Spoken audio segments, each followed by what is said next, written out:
Give your verdict. Yeah. I just have to read this out from Big Al. Okay. Who put, Mr. Kermode, is Devil's Rejects any good? No, it's rubbish. And in fact, I want to take issue with this.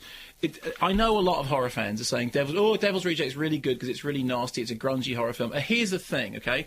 I like grungy, nasty horror films. I always have done. However, I have absolutely no tolerance for adolescent Manson apologists. And the fact of the matter is that after making a not very good debut, Rob Zombie, the director, anyone who calls himself Rob Zombie needs to be taken out and spoken to in harsh terms anyway. But having made a not great debut with House of a Thousand Corpses, he now comes up with this, story of these people who are essentially Mansonites, roaring around the desert, being unpleasant, being nasty to each other.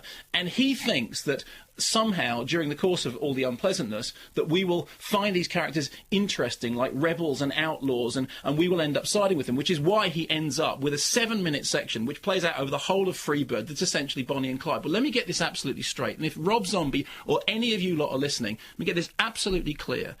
Anyone who thinks that Manson was an interesting character as opposed to just a cheap, scuzzy, verminous git who deserves to rot behind bars for the rest of his life is an idiot.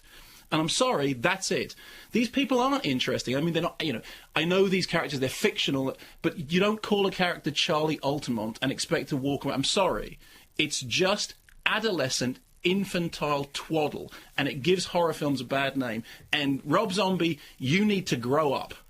For me and you, this is a radio... Was that clear enough? For me and you, this is a radio programme. For Mark, it's nothing more than a bus stop. I just wanted to make this absolutely clear, because I wasn't here when they previously... So I paid £9 to see The Devil's Disciples, and I just thought, I don't... And I know, as I'm watching it, that there are, gorehounds, and I love gorehounds. I wrote for Fangoria for 6 years. There are gorehounds out there thinking this movie must be, radical and rebellious because it's all about people being really nice. No, it's not. It's a film made by exactly those same nitwits who wear Charles Manson T-shirts and think that there's something really rebellious about that. He was a Nazi. How rebellious is that?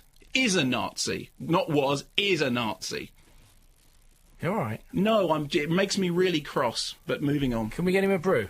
Sort him out a brew or something? I am well caffeinated enough, thank you. All right.